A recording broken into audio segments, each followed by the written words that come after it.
knowing what you know now, what advice would you have for somebody who's going through that right now? Well, I would say if you're not married, don't do it. I mean, that's easy for me to say. I would just say this to women and young women out there. You cannot change a person. You cannot do it. The only person who has the power to change is the person themselves.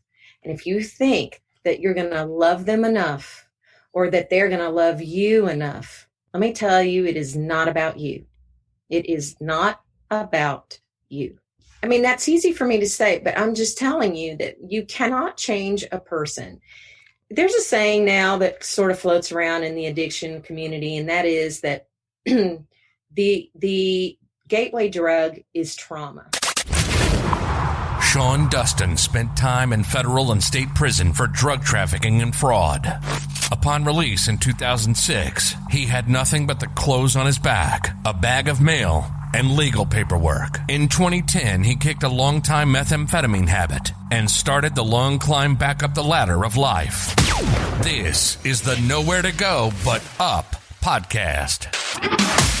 If you want transparency and authenticity, you're in the right place. This is the Nowhere to Go But Up podcast, and this is Sean Dustin.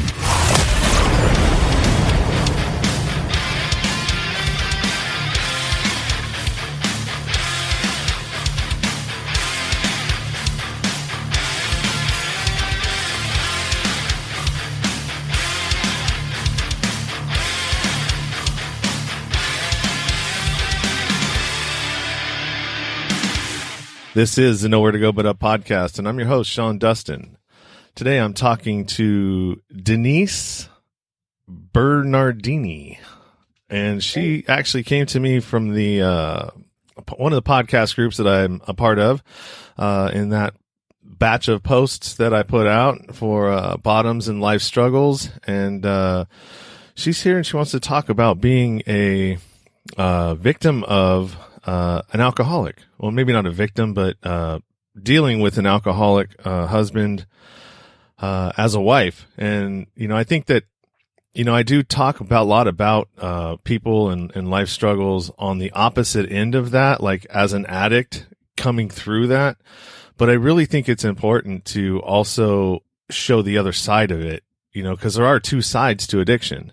You have the person that's going through it, and usually the people that are around them that have to deal with that. And so, I really think it's important to get that side of the story as well. Denise, how are you? I'm fine. Thank you, Sean. Using the word victim, when you said that, I sort of it jolted me a little bit because when I was in that marriage, I certainly saw myself as a victim. I definitely, blamed him for all of our woes, right? But as you grow up, you realize how much you played a part in some of the things that go on. And I have to say this, he has been sober for 2 years. And so I'm happy for him. Of course, there's no going back at this point, right? I'm remarried. He's remarried. Our children are grown up. But I'm very happy for my children's sake that he has finally figured out how to live his life without substance. So, but it was a very long road, I must say. We married, first of all, let me tell you the story of how we met. We met because my father's a minister, and his dad was our Sunday school superintendent. So I come from a very staunch evangelical background.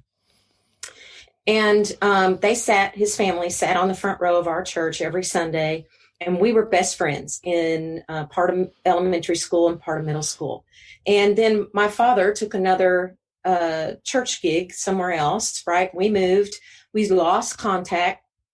And then about 10 or so years later, I'm a professional musician, and I was traveling with a group out of Nashville, and we were doing tours of universities, colleges, doing some corporate functions and things like that. And with a band of people, musicians. And so I was in that area and reached out to his mother and said, hey, I'm in town. You know, we loved your family so much. And she was like, oh, my son is going to want to, I'm going to not use his name, by the way. Okay. But my son will love to talk to you. Here's his phone number. Call him. So I did. And he came and saw me. And we just picked right back up where we had come from. You know, I mean, our relationship just sort of picked back up. We started writing. This was obviously before the days of texting. But anyway, we started writing. We started corresponding through letters and sort of, you know, rekindled and love interest in that way. And then lo and behold, my dad takes another church somewhere else. But I'm living in Nashville. I own a condo. I'm on the road. I've got a lot of things that are holding me there. But I decide I'm going to get off the road. I'm going to go back to school and finish my college degree. And but what better place to do it than where my parents are? So I moved out to Norman, Oklahoma, and we, you know, fell in love again. And I really had been told and was convinced that it was, and I'm going to put air quotes on this, God's will for us to be together. So we dated for about 3 years. And yeah, I was like, what's up with all the partying? And not that I didn't partake, because I did. I was hyper curious about alcohol because it was not allowed in my home. So I had no idea what alcoholism looked like. I thought it was the old drunk guy that slept on a curb. I didn't know, as a young person and very naive, I didn't know that you could actually kind of go through life having an addiction problem. Never dawned on me. Right. But, you know, there would be parties and things where he would like be passed out and I'd be embarrassed or whatever. But for whatever reason, I continued in the relationship. He always seemed to struggle with money, stuff like that. But hey, I'm going to save him, right? I'm going to take care of it. He'll grow up and I marry him and we'll make a pact not to have alcohol in the house and that we'll only drink when we go out and I'll control it and I'll manage it, right? All those stupid things that go through, and there'll be a lot of women who don't like me for saying this, but it goes through women's minds that they can change, salvage, fix the person, right? They're going to fix it. Well, surprise, it does not fix it. In fact, my managing it, my trying to deal with it only enhanced the problem. Right. So 3 years into marriage, I'm like, okay, something is wrong. Let's go see a marriage counselor. We went and saw a marriage counselor, and this marriage counselor was so smitten by my husband, who's quite good looking and very, very articulate and very smart. Right. And so smitten by him, she tells me I'm crazy. It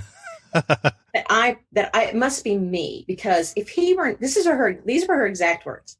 I will never forget them because it shocked me so. If he's an alcoholic, you would have lost everything. He can't be an alcoholic because he hasn't reached bottom yet. And I go, what? What kind of sense does that make? I said, oh, do we want to wait till it gets to that point? Why are we not talking about it now? Why are we not trying to change it now? And she was like, I think he should come see me by himself. Yeah, well, no shit, lady. He's attractive. I get that. But I got a spot for him right here on the couch. Yeah, that's right. And so I'm like, oh, okay. So we went home and had a big fight. And I'm like, I'm not going back to her. That bitch is crazy. So so we said we didn't go back, right? And then like maybe 3 years later, no, I take that back. A few years later, then we're still struggling, but it's a process. Like there are times when he's really doing well and he's got a great job and everything's cool. And then he tanks and he loses that job and I catch him in lies. And, it's that sort of a thing. And I'm thinking, I love this person, but I'm not having kids with this guy. I'm not doing it. Right. Surprise. But anyway. Oops. Yeah, right. I lose my sister to breast cancer. Mm-hmm. And I left where I was living, which was in Texas, and I went back to Oklahoma to try to help my family. And at that point, I'm thinking, I really want out of this marriage, but how do I survive another loss? I don't really know how I can not only lose my sister, but lose my husband at the same time, who I still really love, right? So because he has a lot of great qualities. The alcoholism doesn't really define the fact that he's smart, he's funny, he's charming. In fact, in many ways, it enhances that, right? Yeah. So did you? I'm going to interrupt you real quick. So Yeah. did you? So a lot of the ways that people in addiction fool. Well, it's not so much fooling you, but it's you were talking about the ups and the downs. You get these glimpses of the person that you actually fell in love with from time to time, and it's like, oh my God, yes, he's still there. And so maybe there's a chance, but it just, it never fails. It just, okay, boom, there it goes again. And so I think a lot of the times, I mean, God, it's gotta be difficult, but go ahead, finish your story and I'll get to the rest of that. Okay. Yeah, no, you're absolutely right. Because there'd be these long, fairly long periods, say like a year, where he'd be doing great. And it would be the person I married, and we would be, and then there'd be sometimes 2 years, maybe 2 years, where life would go back to being shitty. Like a job would be lost, and we'd be struggling with money. And this was, in the late 80s, and he was making $75,000 a year working for Williams Company, and it was not enough money. That was a lot of money then, right? Yeah. But it was not, and we didn't have kids. There was no reason for us to be struggling with money, but we were constantly, and I'd keep trying to figure out where it was going, and I'd get gaslighted, and it would just be, and I grew up in a home where you don't take control of the money. You're the woman. You let the man do that, right? Wow. You don't do it. So I'm trying to, still have one foot in that world and have another foot in the world of, clearly we're not participating in the evangelistic view of drinking, because I'm going to have a glass of wine and he's going to have 40, but that's beside the point. So we struggled with that for a while, and then he went to AA, and he was like, I know that this loss of your sisters is really played a toll, and I had left him in Texas. So, and he's like, but I want us to be back together. And I want you to know, I'm trying to get better. I'm going to AA. It's not going to be a problem anymore. Let's put our lives back together. Let's be together. I love you. And I'm so, raw and so broken at that point that one more loss is not something I can tick off. So I agreed to go back. Well, 9 months later, I'm pregnant with child number 1. And now I'm like, okay, I cannot walk away from this relationship ever. I have a child now. Oh, I know. I know how you feel with that one. And then 9 months later, there's another one. Oh, and so, no. Yeah. I mean, now you're doubly stuck. I'm doubly stuck. Yes. Or in my thinking, I'm doubly stuck. Yeah. So I actually have, at that point, I am having my second Carnegie Hall performance. And I am going to Carnegie Hall, and, we're excited. We get the grandparents to babysit. We go to New York, and now at this point, I kind of have a clue, right? Like I see that there's something not quite right, and he seems to be spiraling a little bit, but I can't figure out what's triggering it. But anyway, so when I get home, there's a $500 bill for scotch at the hotel in New York, and I'm like, oh my Lord, really? So, and that, it's a hotel in New York. So the bottle of scotch was probably $150, they mark it up or whatever, which is easy to do if you're drinking a 25-year-old scotch, right? So we fight, blah, blah, blah, and things are really on the outs now. I mean, I have had enough, really pretty much enough.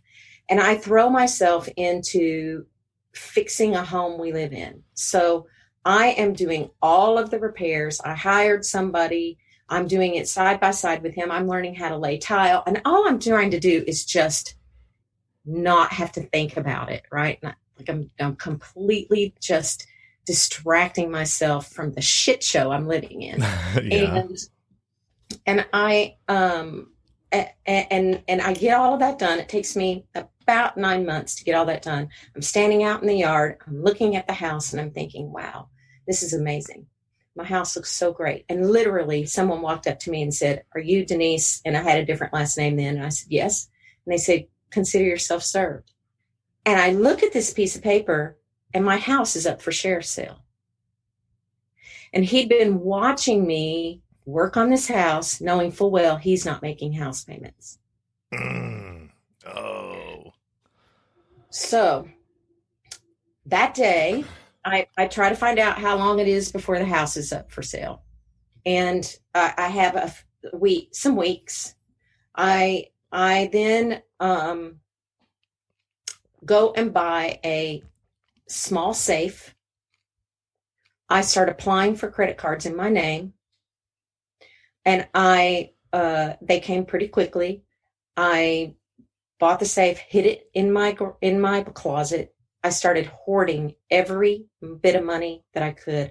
I took on about 25 extra voice students because I teach voice, and asked them to pay me in cash. And I started putting that cash in that safe. Now at this point, he's not coming home a lot, and when he does, he's sleeping on the couch basically all the time. When he's not out drinking, he's sleeping it off on the couch. So he's completely unaware. And I just start really hoarding and saving, and within about a month, I have enough money to go get myself another place to live, and I have enough money to buy myself a van and pay for myself to move out of that house. And when I finally tell him, "Hey, the house is up for sheriff's sale. Thank you very much. Your stuff's on the front porch. Don't come home because there's no home to come to. We have moved out." Now, my sons are 4 and about 1.5 at that point. Two. Well, no, let's see. Yeah, they're small. They are. I guess my oldest would be about 3.5, and the other one would be around 2, because they're not in school yet. They're babies. So, and of course, he didn't fight really. He didn't even really try. He was like, okay. So I literally moved out, went and thinking. And at the time, I owned a music school. So, like one of those places where kids come in, and I had a violinist who taught. And anyway, I go and I file for divorce. I go and see a lawyer, I file for divorce, and make a long story short, the judge says, "You're going to have to prove that you can have health insurance for these children if you want sole and complete custody." So I'm like, okay, I sell the place. I didn't get a lot of money for it, but I didn't own the building, but I just kind of sold the clientele to another local voice teacher, musician, and went back and started teaching elementary music, which was not something I wanted to do, but I taught elementary school music so that I could get the quickest way I knew to get a health insurance policies for the boys that I could afford, right? But I'm quickly realizing that, teaching school and public school in Tulsa, Oklahoma, the pay is awful. And I'm also quickly realizing that, paying rent, paying all the things that I need to pay, and having my sons be able to do things that other kids get to do, right? Like pay to play sports. And I know that's going to be really important to both of them. Having music lessons, doing all the things that a mother, a parent wants their kid to experience. I knew that I was going to have to do something more than that. So on a lark, I thought, I'm going to apply to go to school, get my doctorate so that I can teach on higher ed and actually make a decent living. And I didn't think it was going to work out, but it actually did. I got a scholarship. I was a fellow, a teaching fellow there, and had all of my tuition paid for. And I moved the kids to that area of Norman, Oklahoma, from Tulsa, and I went back to school. And the rest, as you guess you would say, is sort of history. I've been head of a department. I'm considered top in my field, or one of the top people in my field. I'm published. I'm, all of the things that you do to get tenure, those kinds of things. So, and for all those years while I was in school until I finished, I remained unmarried and raising my children by myself and going to school and working 3 jobs. And I'll never forget the day I finally told my parents. I purposely, and this was after the house was up for sale, or for sheriff's sale, I purposely told my parents in a Cracker Barrel, because I knew my mother was going to probably have a nervous breakdown and cry and whatever, and that their first concern would be, what are the people at our church going to think? And I had heard my mother say on more than one occasion, if you get a divorce and you remarry, or you get a divorce, you can't ever remarry, because then you're going to be guilty of, right, of being adulterer. You're going to become an adulterer, right? And I couldn't see myself living alone the rest of my life, right? But at the same time, I really didn't want to. I wasn't also hoping to really date very soon either. Yeah. So, because I'd kind of had enough. But certainly, I really thought they might disown me, that they might be, you're on your own. But they surprised me. They really surprised me. They were like, whatever you need, we'll help you. Whatever you want, whatever you need to do. My dad was like, where is he right now? I mean, but it was a surprise. And for 14 years I had helped, and this is where I had to come to terms with the fact that I'm not a victim. I actually played a pretty big part in it. For 14 years, I helped him hide it, right? I helped him. I tried to manage it. I didn't tell my family. I didn't tell my friends. I told no one. And that is a loneliness and a feeling I hope I never, ever have to repeat. But I can remember being in my garage working out there and thinking, I am so desperate, and so I feel so hopeless. I don't know really if I can do this for another day. And I have to tell you that probably the only thing that kept me alive during that time were my sons, and knowing that the only parent they had could not be this drunk. It had to be me. I had no choice. So, and that's the short of it. Well, yeah, I probably chose the wrong words, victim, in the beginning. I mean, yeah, you are to a certain extent, but I mean, not a victim in the sense of like, you would think of what a real victim is, you know what I mean? Like somebody Right. who had been raped, or, Right. who, Right. didn't, I mean, I wouldn't necessarily say that you asked for it, but you definitely had the ability to walk away at any point and didn't, Mm-hmm. and I think you're not the only person. A lot of people get caught in that situation. Oh, the kids, we got to stay together for the kids, the children, and all of these silly things. I mean, I say it's silly because most of the time when you have situations like that and you stay for the kids, you ain't helping them kids. You're teaching them something that is going to debilitate them down the road, because now when they run across that issue with the opposite sex, or maybe something that they're involved in, they won't have the wherewithal to go like, nope, get the fuck out. That's right. You know what I mean? That's right. And, that's, I think that I mean, I kind of struggled with this too when I left my ex, I'm the problem, but my daughter was starting to see this, this behavior and understanding it because she's like almost 3, but she was understanding it too, what was happening, and I was like, I got to get out of here because I got to stop this right now. And I'd much rather have 2 happy homes than 1 miserable one. Right. Right. What would you say to either men or women? Because this isn't just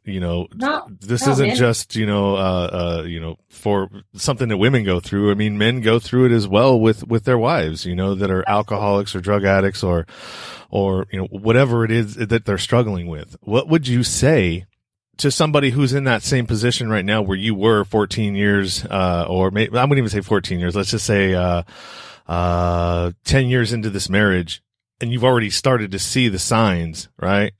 And if you knowing what you know now, what advice would you have for somebody who's going through that right now? Well, I would say if you're not married, don't do it. But I mean, that's easy for me to say. I would just say this to women and young women out there. You cannot change a person. You cannot do it. The only person who has the power to change is the person themselves. And if you think that you're going to love them enough or that they're going to love you enough, let me tell you, it is not about you. It is not about you. Now, his mother, wanted to make it about me. Of course, she's like, well, why he drinks is because of you. You emasculate him. Well, I don't think so. But that's funny because he's been drinking since he was 14 behind your back. Whose fault was it then? But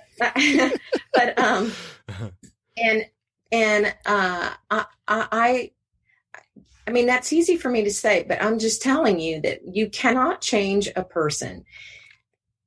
There's a saying now that sort of floats around in the addiction community, and that is that the gateway drug is trauma.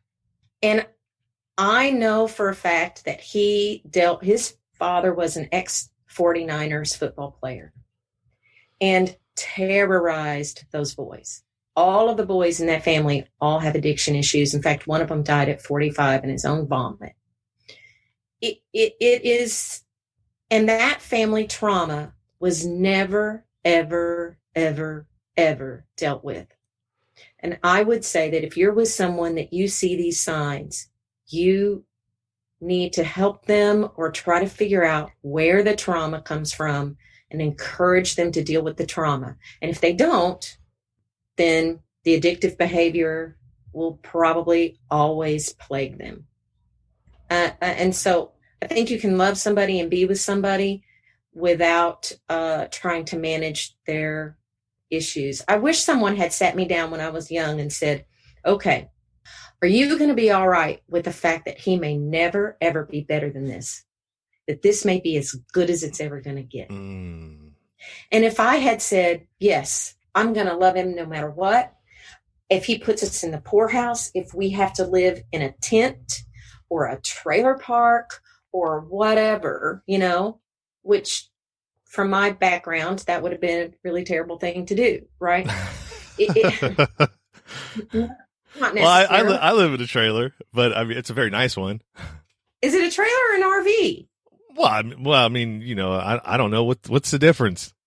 Oh, I don't know. A trailer, it has to stay where it is. It's on cement blocks and it's in a park. Oh, right? Well, yeah, I guess so. It's a fifth wheel. I mean, I can move it around. So well, that's cool. That's cool. I'm not stuck at the trailer park. Yeah, no, that would be fun. But you know what I'm saying? Like, the things that you think of in terms of that, like babies walking around in diapers and dirty and poverty. And it's in the middle of the street, you know what I mean? Mom's passed out or watching soap operas and you got all the kids running around and it's those kinds of things that you envision when you think, of the bottom. Or Jerry Springer-ish. Yeah. Yes, exactly. Right. Or being homeless. I mean, if somebody had said to me, listen, you're never going to own a home. your cars are going to always be on the side of the road, and or because he would forget to put oil in the cars, and they would you know, Yeah. you're not going to have a partner in any way, shape, or form. You are going to be the sole everything if you want life. But this is it. You can make the decision right now that you're okay with that you love them enough that you're okay with that, or you need to decide to not go forward in this relationship. If someone had the ability to sit me down and have that conversation with me, that would have maybe made a huge difference. But hindsight's 2020, right? But I actually did have this conversation with a young girl not very long ago who confided in me that, she thinks her boyfriend has a problem with a drug and blah, blah, blah. And I said, honey, sit down. What if it never gets any better than this? You going to love him enough to do that? And she went home and broke up with him. I mean, sometimes all it takes is that reaffirmation from a complete stranger to get to that light gets turned on from somebody who has absolutely no connection to you whatsoever other than, like family or, because family members have probably said the same thing to her. Right. And, it just doesn't get through. You just don't like him. And, there's that automatic block. But when a complete stranger tells you something, it's funny how it's like, oh, yeah, that makes a lot of sense. Right. But, women are kind of wired to think that they're going to be able to change somebody or fix it or, save them. I'm going to love the demons out of you. Yeah, right. Exactly. Or for that matter, love them, mother them enough. You're just going to turn in. And man, I don't want to be somebody's mom. I want to be my own son's mom. But even at this point, I'm like, dude, you're on your own. I don't know what to tell you, but I'm not your mother anymore. I'm your mom, but I can't mother you anymore. You know what I mean? There's difference, and I can't. You gotta do it. And I'm not saying my sons have had some struggles, right? And I didn't think I was going to get through the teenage years. Oh my Lord. The teenage years with my youngest, I really thought one of us needs to die, and it's not going to be me. And I most days I'm like, dude, what that's pretty funny. But we got through it on the other side, and now they're in their mid 20s, and they're doing really well, and we're really close, and we do a lot of things together. We talk every day, but I won't say that it didn't leave some scars for them. It did. But I have to believe that it left less scars. If I had stayed in that, I think they would have had more. And, it's funny that you said that women go through the same sort of thing, because when we first separated, he, of course, immediately went into rehab to try to prove to me that he could do it, right? And the rehabilitation people were calling me and saying, it's going to be family day, and he really wants you to come. But I was done. I was like, nope. Not coming. Can't make me. I'm not doing it. I'm done. This is the third rehab. I'm done. And they were like, oh no, you really, I think his sobriety depends on it. And he really wants to see the boys. And I said, I'm not doing it. So then his brother called me, and then a personal friend called me. So then I was like, fine, I'll go. I'll take the boys. I took the boys. They got to see their dad a little bit, and I was happy for that. Always wanted them to be able to maintain some sort of relationship with their dad, for sure. He just was not ever going to have sole custody until he got sober. I mean, or have shared custody. That wasn't going to happen, because he more than once put them in dangerous situations. So I went to that, and I went to this family meeting, where they're all sitting around in a circle and all the family members are there. And one of them was a woman and a husband and her two beautiful daughters. And she had a problem with meth. And these are not what you would think, right? Like, they're affluent. He drove up in a Mercedes. I watched them go in, and I'm thinking, oh, maybe it must be a teenage boy or something. But no, it was mom. She's gorgeous. She's everything you would want to be as a female. She's got this good looking husband, these two beautiful daughters. And I'm thinking, what on earth had to have happened the day that you went, today I think I'm going to try meth. She wanted to stay skinny. Maybe, but I'm thinking, what occurred that day that made you go, I'm going to try this substance, and I know that it probably will make me addicted the first time I use it. Everything that you read says that. I don't know if that's true or not. I've never tried meth. But if that's true, and you know that it's true, and you have a beautiful family, what has to happen? What goes through your mind? And I really felt terrible for that family. Really, really terrible. I mean, he was fighting for everything to keep them together. And I felt terrible. I felt like a failure because I'm like, I'm not with this person. All these couples were together. And I'm thinking, I'm not strong like these people in this room. I'm not that strong. I cannot do this for another 14, another 20, another 30 years. I'm not going to watch this person slowly commit suicide. I cannot do it. So in some ways I have, mad respect for people who make that decision and they stay in it no matter what. But then on the other hand, I wonder, when you have children, what is the damage? What's the cost? I think that, my own personal opinion on it is, I know those people, and I know people like that you're talking about as well, because that was my drug of choice, was methamphetamine, right? And I sold it. I did it. I was in Vegas when I was doing it, and there is a crazy place, all right? Because this is the first time that I was ever exposed to parents that were getting high on meth with their children. You know what I mean? They're not teenage, but like the 18, 19, 20, 22-year-old children. Like they're all doing it, right? Yeah. And yeah. I was like, dude, the last thing I would I would want to do this with my mom or my dad. I was like this. I was the kind of addict that, I went away when I knew I was doing bad. I got away from everybody because I didn't want anybody to be a part of my stuff. So I was like, God, how weird. But right. A lot of some of these women that I would, sell to were those people, and, maybe their girlfriend told them, hey, there's this stuff, you know what I mean? This is great.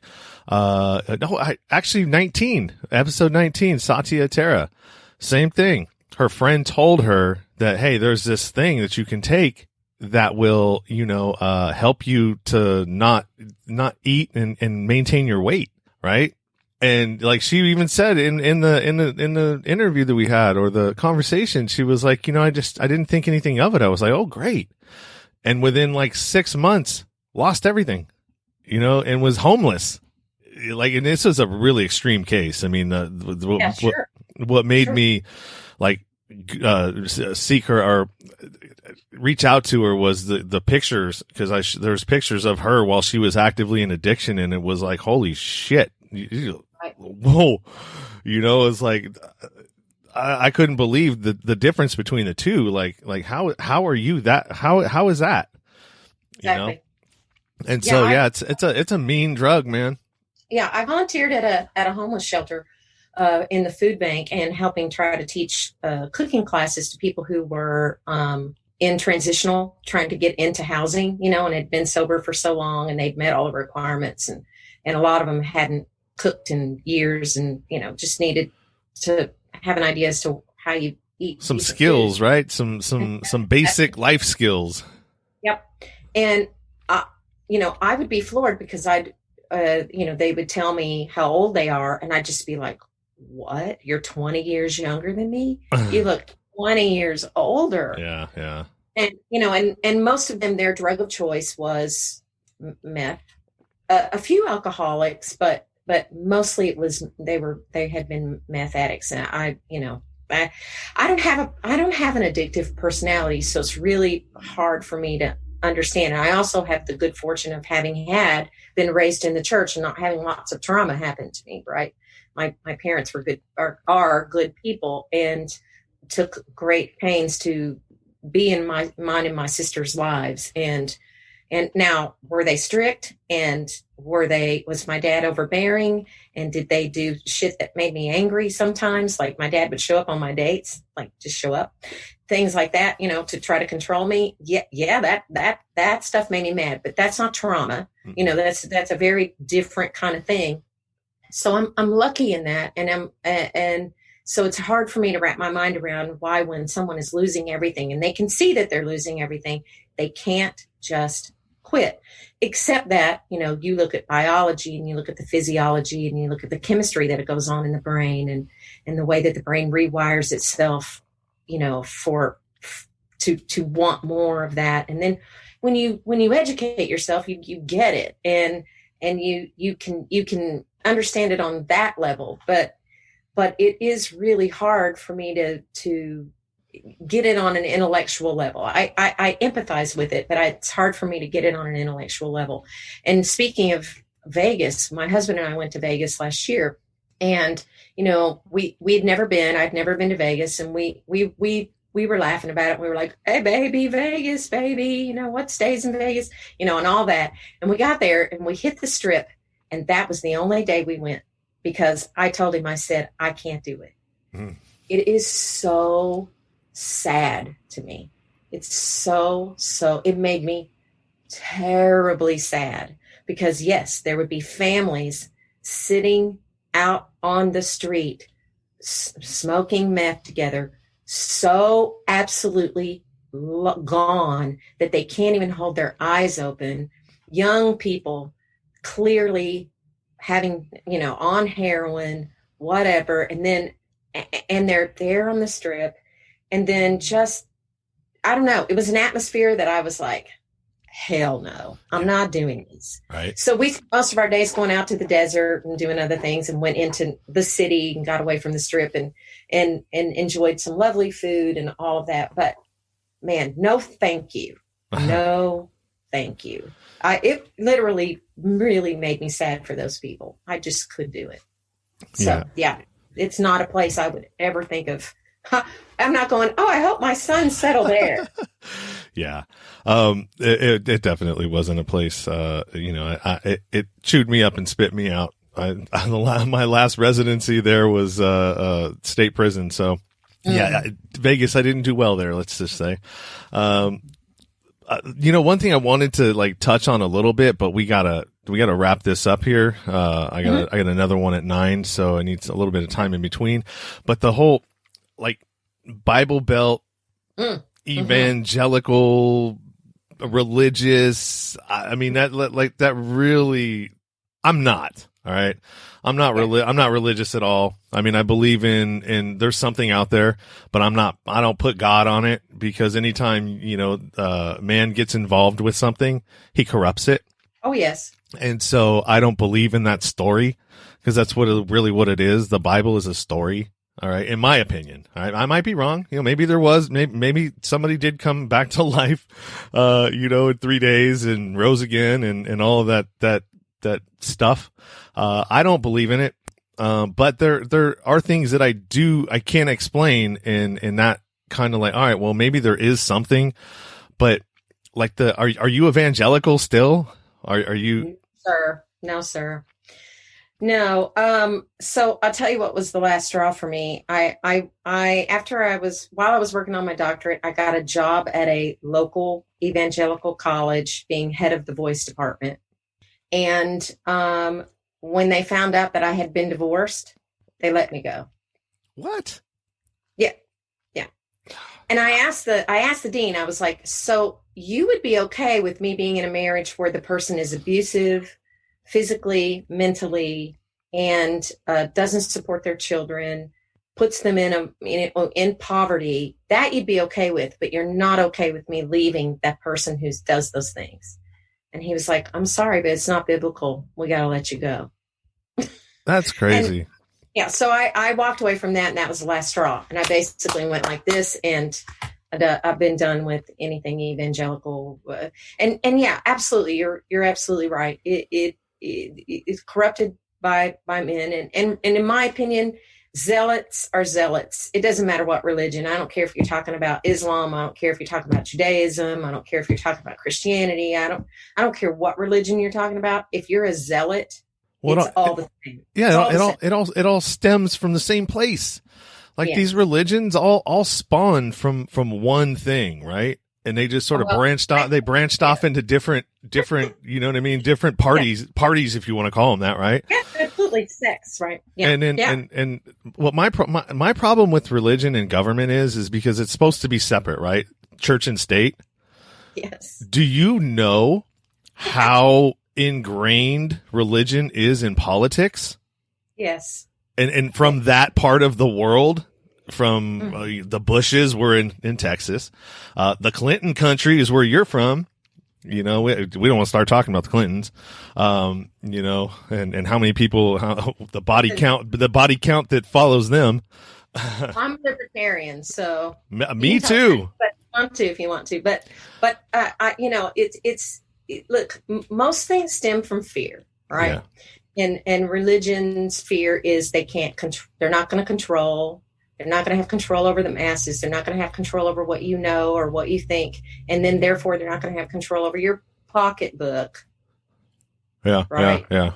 You're thinking. And that's why a lot of evangelicals are like, no, you should not go get a degree. They'll tell you how to think and it'll ruin you. Right. So no, it'll ruin you. Yeah, it'll ruin you. It'll ruin it for you because my money will stay in my pocket and it'll go somewhere else.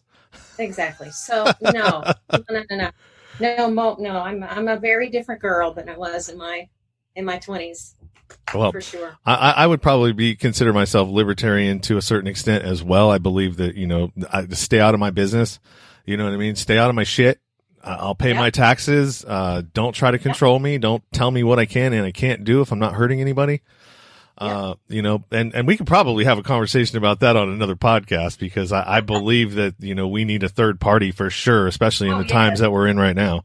Absolutely. Absolutely. But I gotta wrap this up. So why don't you go ahead and plug all your places, spaces, and tell people where they can find you, your book. You wrote a book, obviously. I didn't know that. I do now. Yeah, go ahead and do that. Oh, well, okay. So the book is not out yet, but it's on mindfulness, and it's called Mindfulness of Singing. It'll be out hopefully soon.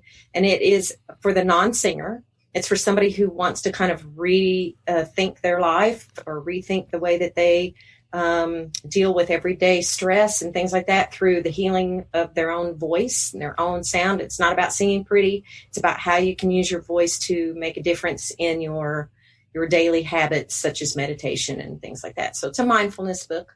I have things that are published that are about singing that are in that, but nobody's going to care about that, believe me. I mean, unless you're a singer and you might, but anyway, yeah. So I have a podcast also, and it's called High Notes with Dr. B.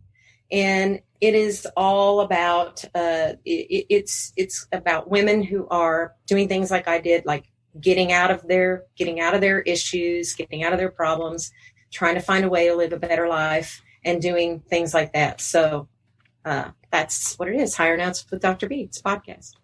Well, that's awesome. Well, you heard it here. You can find Dr. B, Denise Bernardini, because you sent me a Ritter, but it wasn't my maiden name, and that's who I sing under. So if you ever look to see me sing, it's Denise Ritter on YouTube or whatever. And I just have stayed with that in terms of like a lot of my social media as a singer. So yeah. Well, that's why I was confused when you hit me up yesterday. I'm like, wait a minute. I don't know. Yeah. Let me find out. I'm glad you called you hit me up though, or else this wouldn't have happened. Cause I'm in the middle of like transitioning, how I do some things, and some interviews got lost in the shuffle, and so yeah. All right. Well, hey, I appreciate your time. Thanks, Sean. You're welcome. Have a great Friday and a great weekend. You've been listening to the Nowhere to Go But Up podcast. Sean is a single dad, a union blue-collar guy, and he spent time in federal and state prison for drug trafficking and fraud. When he was released from prison in 2006, all he had was the clothes on his back, a bag of mail, and some paperwork. Since then, he's turned his life around and shares the struggles and successes on this podcast. We hope you enjoyed the show, and we hope you were moved. To connect to the show, book a guest spot. For merch, Patreon, PayPal, and social media links, go to linktr.ee/nowhere to go but up. On Instagram at Nowhere to Go But Up Now. On Twitter at But Up Now. On the YouTube channel at Nowhere to Go But Up Podcast. See you next time.